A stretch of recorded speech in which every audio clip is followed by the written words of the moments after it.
राधे राधे दोस्तों, आप सभी का बहुत बहुत स्वागत है। आज हम जानेंगे प्रेम में श्री राधा भाव किस प्रकार का होता है। तो चलिए आज की कथा शुरू करते हैं। श्री राधिका की एक सखी श्याम सुंदर से कहती हैं कि वेणुवर, तुम्हारे आदर्श से राधा की दशा आज कैसी हो रही है। उनके नेत्रों में जल की इतनी अधिक वर्षा हो रही है कि उससे यमुना जी का जल बढ़कर दुगुना हो गया है। उनके श्री से इस प्रकार पसीना झर रहा है जैसे चांदनी रात्रि में चंद्रकांत मणि पसीज कर रस बहने लगती है। उसका शरीर भी चंद्र कांति मणि की भांति निश्वेष्ट हो गया है और उसका वर्ण भी उसी मणि के सदृश पीला पड़ गया है। उनके कंठ की वाणी रुक रुक कर निकलती है तथा उनका स्वर भंग हो रहा है। उनका स्वांग कदम के केसर की भांति पुलकित हो रहा है। भयंकर आंधी पानी में जैसे केले का वृक्ष कांपकर भूमि पर गिर जाता है, वैसे ही उनकी अंगलता भूमि पर गिर पड़ी है। ये सब महान भाव तरंग श्री राधा के महाभाव सागर को प्रकट दिखला रही है। वस्तुतः श्री कृष्ण, श्री राधा, श्री गोपांगना समूह एवं उनकी मधुरतम लीलाओं में कोई भेद नहीं है। रस स्वरूप श्री श्याम सुंदर ही अनंत अनंत रसों के रूप में प्रकट होकर स्वयं ही आस्वाद बने हैं। तथापि श्री राधा गोविंद का मधुरातिपुर लीला रस प्रवाह अनादि अनंत रूप से चलता रहा है। श्री कृष्ण और श्री राधा का कभी विच्छोह न होने पर भी वियोग लीला होती है, पर उस वियोग लीला में भी संयोग की अनुभूति होती है और संयोग में भी वियोग का भान होता है। ये सब रस समुद्र की तरंगे हैं। प्रेम का स्वभाव श्री राधा के अंदर पूर्ण रूप से प्रकट है, इसलिए वे अपने में रूप गुण का अभाव मानती हैं।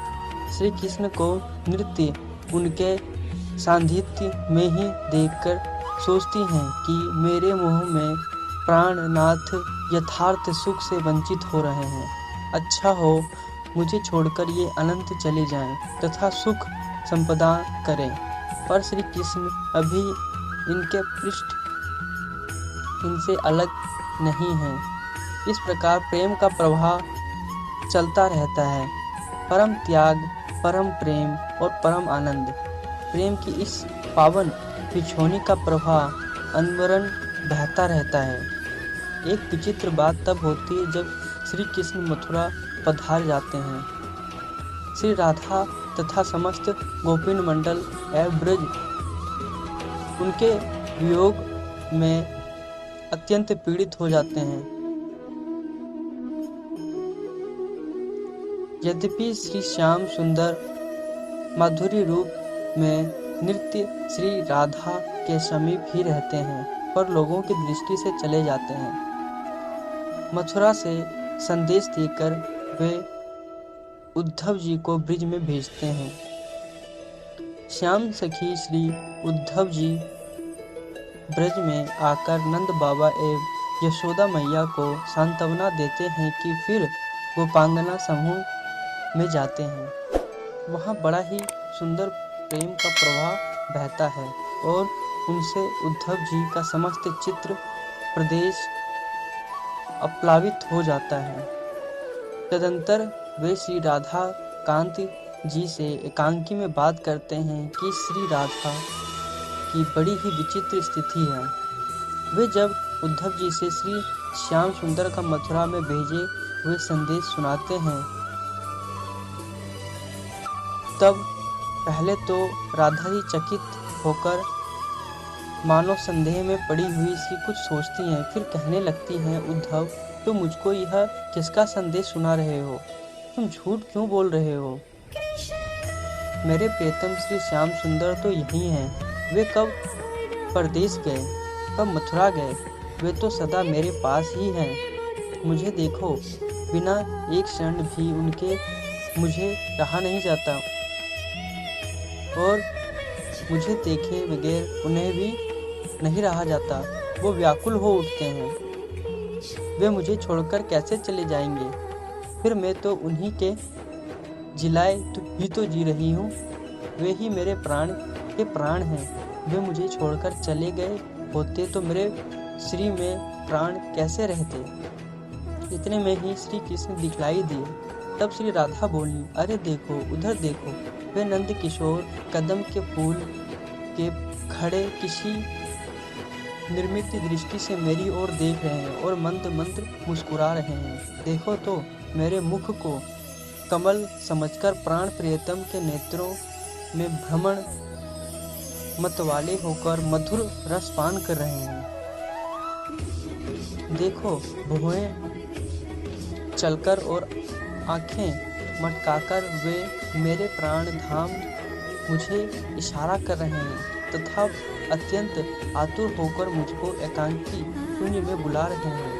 उद्धव, तुम भौचक्के से होकर उद्धव जी को कैसे देख रहे हो? क्या तुम्हें श्याम सुंदर दिखाई नहीं देते, अथवा क्या तुम उन्हें देखकर प्रेम में डूब गए हो? श्री राधिका यो कह रही है कि उन्हें श्याम सुंदर के दर्शन होने बंद हो गए। तब वे अकुला उठी और बोली, हे, यह सहसा क्या हो गया? श्याम सुंदर कहाँ छुप गए? हाय, वे आनंद निधान मनमोहन मुझे क्यों नहीं दिखाई दे रहे?